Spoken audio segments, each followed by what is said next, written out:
Assalamualaikum warahmatullahi wabarakatuh. Kami dari kelompok 5 dengan anggota yang bernamakan Dwi Nur Khalifah, Sylvia Rega, Emilia Puspitasari, dan Novita Winda akan menjelaskan materi tentang musyarakah. Maka dari itu langsung saja ke slide berikutnya untuk penjelasan materi. Pengertian musyarakah.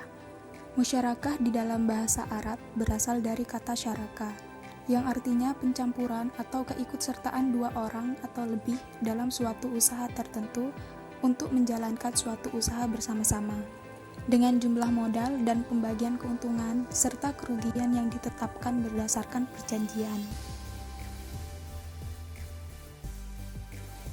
Jenis-jenis akad musyarakah. Yang pertama, ini ada musyarakah al-milk yang mengandung arti kepemilikan bersama, di mana keberadaannya akan muncul jika dua orang atau lebih mendapatkan kepemilikan bersama terhadap suatu aset atau kekayaan. Yang kedua, ini ada musyarakah al-uqud. Nah, ini dibagi menjadi 4 jenis. Yang pertama, musyarakah abdan. Musyarakah abdan atau sanai adalah kontrak kerjasama dua orang seprofesi untuk menerima pekerjaan secara bersama-sama dan berbagi keuntungan dari pekerjaan tersebut. Yang kedua adalah al-wujuh.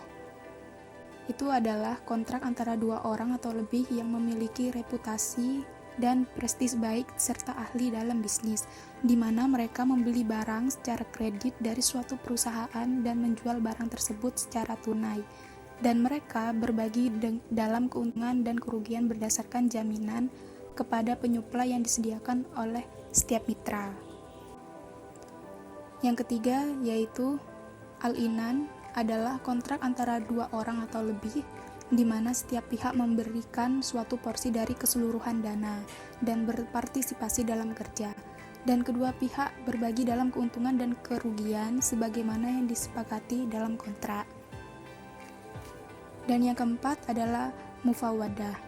Nah, ini adalah kontrak kerjasama antara dua orang atau lebih, di mana setiap pihak memberikan suatu porsi dari keseluruhan dana dan berpartisipasi dalam kerja, dan setiap pihak membagi keuntungan dan kerugian secara sama. Dalam jenis syirkah ini, syarat utamanya adalah kesamaan dana yang diberikan, kerja, tanggung jawab, dan beban utang dibagi oleh masing-masing pihak.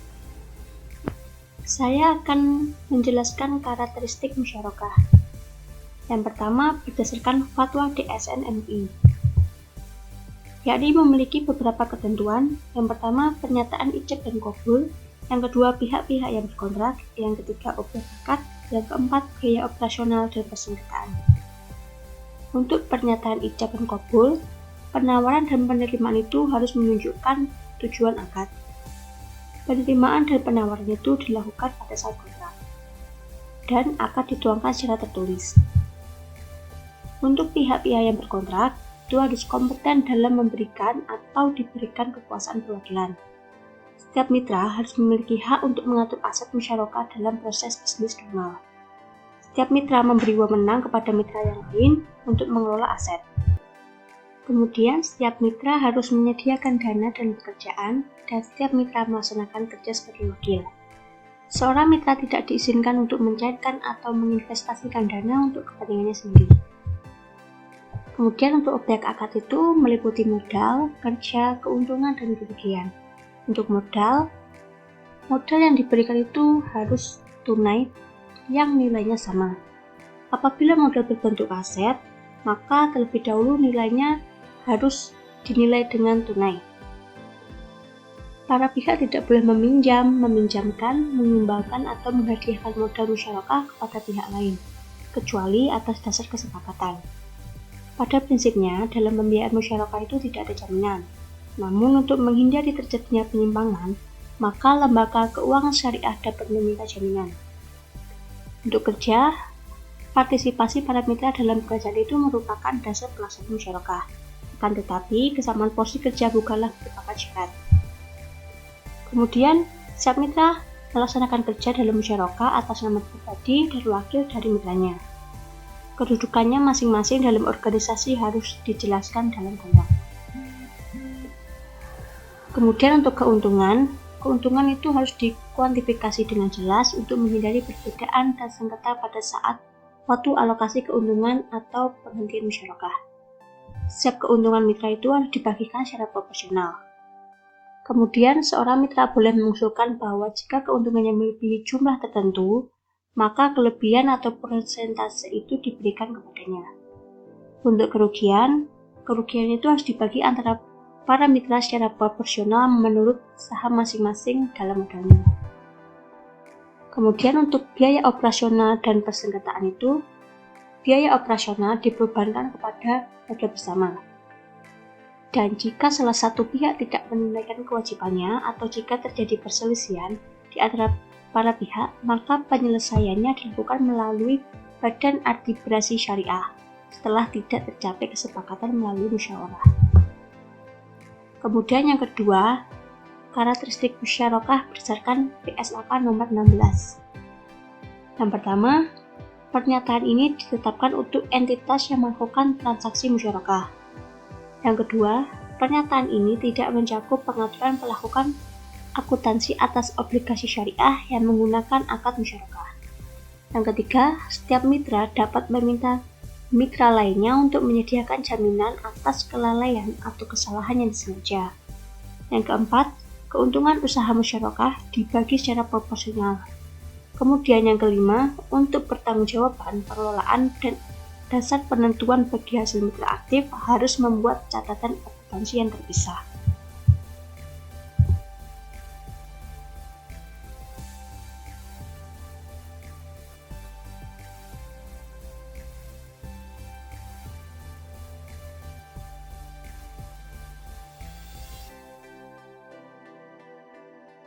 Saya akan menjelaskan alur transaksi musyarakah. Yang pertama, negosiasi dan akad musyarakah. Transaksi musyarakah dimulai dari pengajuan permohonan pembiayaan musyarakah oleh nasabah dengan mengisi formulir permohonan pembiayaan. Formulir tersebut diserahkan kepada bank syariah beserta dokumen pendukung. Selanjutnya, pihak bank melakukan evaluasi kelayakan pembiayaan musyarakah yang diajukan nasabah dengan menggunakan analisis 5C, karakteristik, capacity, capital, komitmen, dan kolateral. Kemudian, analisis diikuti dengan verifikasi. Bila nasabah dan usaha dianggap layak, selanjutnya diadakan perikatan dalam bentuk penanganan kontrak musyarakah dengan nasabah sebagai mitra di hadapan notaris. Kontrak yang dibuat setidaknya memuat berbagai hal untuk memastikan terpenuhinya rukun musyarakah.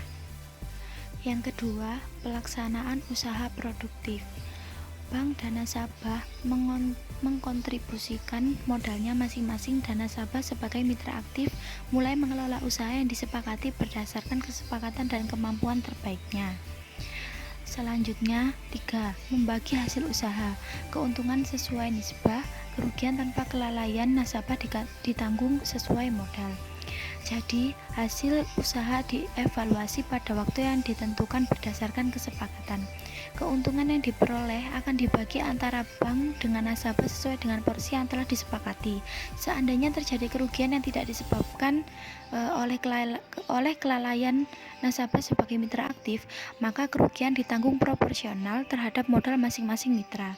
Adapun kerugian yang disebabkan oleh kelalaian nasabah sebagai mitra aktif sepenuhnya menjadi tanggung jawab nasabah. Selanjutnya, yang keempat, menerima porsi laba dan menerima kembalian modal. Bank dan nasabah menerima porsi bagi hasil masing-masing berdasarkan metode perhitungan yang telah disepakati. Yang terakhir yaitu bank menerima pengembalian modalnya dari nasabah. Jika nasabah telah mengembalikan semua modal milik bank, usaha selanjutnya menjadi milik nasabah sepenuhnya. Selanjutnya saya akan memaparkan materi mengenai akun-akun pada mitra pasif, akun-akun pada mitra aktif sebagai pemilik modal musyarakah, dan akun-akun pada mitra aktif sebagai pengelola usaha musyarakah. Akun-akun untuk laporan posisi keuangan pada mitra pasif, yang pertama yaitu investasi musyarakah.